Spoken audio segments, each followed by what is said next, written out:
The Super Mario Bros. Series has some of the most beloved games of all time. Many people envision their first time jumping onto the scene in Babam Battlefield. Some may think of taking on PD Piranha in Bianco Hills. When looking back on the Mario series, it's common to remember all the fond memories of playing through these games. However, the series has its fair share of bad games. There are numerous Mario games that were met with indifference or outright hate. That's why today, we've decided to count down the top 10 worst Super Mario games. Be sure to stay till the end of the video where we discuss a Mario game that goes unremembered by many Nintendo fans.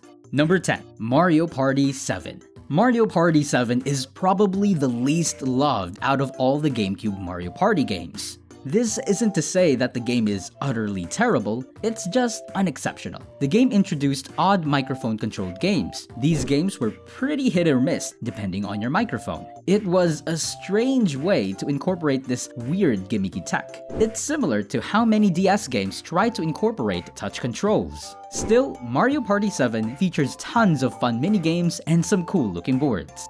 Number 9. Mario Sports Superstars. Mario Sports Superstars is an odd collection of various sports titles. The game features tennis, soccer, golf, baseball, and horse racing. It's odd due to the fact that the majority of these sports all have their own dedicated titles. Playing any sport here feels significantly watered down compared to the games fully dedicated to each sport. There's no reason for someone to want to play golf in Mario Sports Superstars over Mario Golf World Tour. What you see is what you get with each sport in this package. Soccer is simply a game of soccer with Mario characters all over it. No fun power-ups or levels. A lack of innovation and fun concepts in Mario Sports games is ultimately what contributes to their forgettability. We'll see more on that later down the line.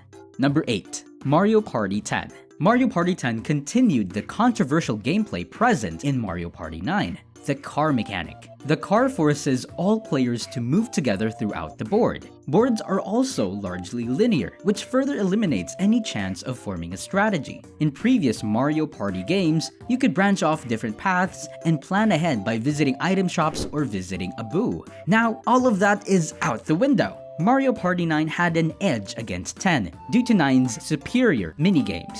Mario Party 10's minigames are often simplistic and rely on luck. Minigames also aren't set to appear at the end of the last person's turn. Instead, minigames occur randomly and after landing on a minigame space. The Bowser Party mode is pretty interesting though. It's a cool idea to have players take control of Bowser in order to hunt down players. However, Bowser is a bit overpowered. It's common for this game mode to end early as Bowser can catch up to the other players quickly. Being able to roll 4 dice and eliminate players completely from the game is a lot of power to give one player. It's a cool concept though. It could maybe work in a future Mario Party game mode. Ultimately, Mario Party 10 continues with all the negative aspects from 9 and creates some of its own unique problems. Number 7. Mario's Tennis. Mario's Tennis is an extremely bare bones and basic title for the Virtual Boy. Compared to other titles in the Mario Tennis series, Mario's Tennis doesn't have any of the fun and wacky gameplay elements present in other games. No crazy stages, power-ups, or charge shots. In fact, the only Mario in this game's DNA comes from the title and the characters. The gameplay is as basic as tennis gets. It's just hitting a ball back and forth, and that's all there really is to it. The game being on the Virtual Boy also meant having to combat headaches and eye strain. It's better mentally and physically to just ignore this title altogether. Number 6. Mario Party, the Top 100. Mario Party, the Top 100 is definitely an exciting concept. Being able to play 100 of the best Mario Party games across the series with friends sounds like a great time, until you see what games are available. Tug of War, Crank to Rank, The Beat Goes On, and Mario Party 7's weird microphone games were oddly included. Meanwhile, classic minigames that were included sometimes featured odd changes.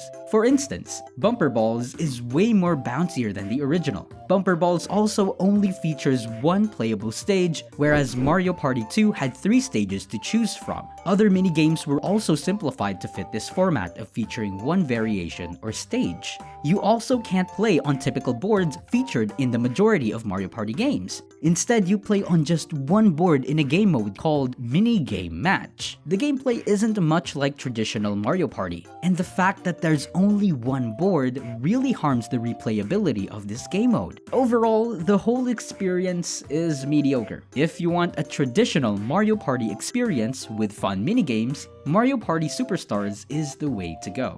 Be sure to like and subscribe to the channel to see future Mario-related content. Number 5. Mario Party Advance. Mario Party Advance is a game that takes a huge departure from a typical Mario Party experience. The game, surprisingly, is single-player only. The gameplay revolves around you picking a character and rolling dice to move around a huge board called Shroom City. This game also features some resource management mechanics due to your limited number of dice rolls. If you run out of dice, it's game over. The limited number of dice makes every move around Shroom City a bit unnerving. Rolling low and failing to replenish your number of dice rolls can spell out a quick defeat. The minigames are also subpar. The minigame Stop 'em is literally just stopping a light on a wheel to hit a jackpot. The minigame A Speeding Bill is just mashing the A button to outrun a bullet bill. The game is overall really bizarre, as it tries to tell a story while also interweaving in Mario Party elements. It just goes to show that Mario Party is best enjoyed with friends. Number 4.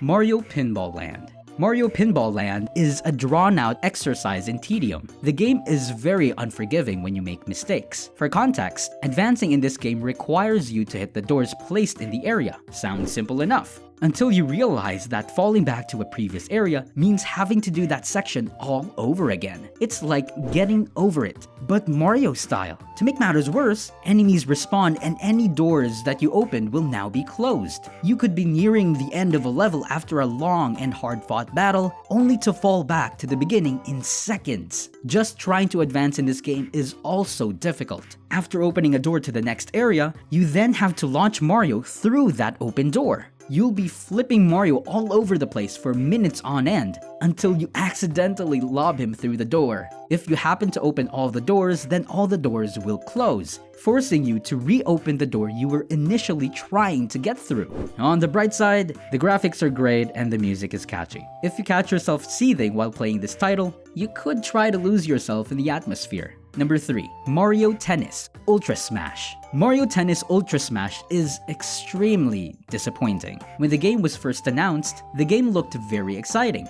The graphics were incredible, and there were hopes that this new game would build off of what made the older games so great. However, upon release, the game was shockingly scarce in terms of content. The game's main gimmick is the Mega Battle Mode. This game featured a Mega Mushroom that would randomly get thrown onto the field to make players bigger. That's all. As the only power-up in the game, it's extremely underwhelming. This game gets more heat than Mario's Tennis because at the time this game was being developed, there were plenty of successful Mario Tennis games to look back on. Why choose to not include the fun courts, the awesome power shots, and the fun game modes? There's so much potential here that was completely squandered. Number 2. Paper Mario Sticker Star. Paper Mario Sticker Star is widely hated for good reason. The game removes many of Paper Mario's popular mainstays. This game did not bring back partners or the fun timing-based attacks in previous games. Instead, you attack using stickers, which are consumable items. This game also doesn't have a leveling system, making it pointless to take down enemies. The world in Sticker Star is very forgettable. The lack of partners and fun characters makes the game feel sterile and unimaginative. Areas once populated by characters of various species and sizes are now populated by hordes of toads. Number 1. Mario's Time Machine. Mario's Time Machine is the furthest you can get from a Mario game. The gameplay boils down to traveling to various time periods in order to return historical items to their rightful owners. You also have to solve fill-in-the-blank puzzles based on each time period. It's just running around and talking to different people until you get the information you need. Constantly running around in circles, getting information, and returning the item. The gameplay loop is about as fun as watching paint dry. Mario's Time Machine is an edutainment game that could not be more of a chore to play through. Even when confronting Bowser at the end of the game, there is no fight. He just dies in a cutscene. No casual Mario gameplay is found in this game. That covers the top 10 worst Super Mario games. What do you think is the worst Super Mario game? Mario's Time Machine or Paper Mario Sticker Star? Let us know in the comments. Make sure to hit the like button and subscribe to the channel for more videos.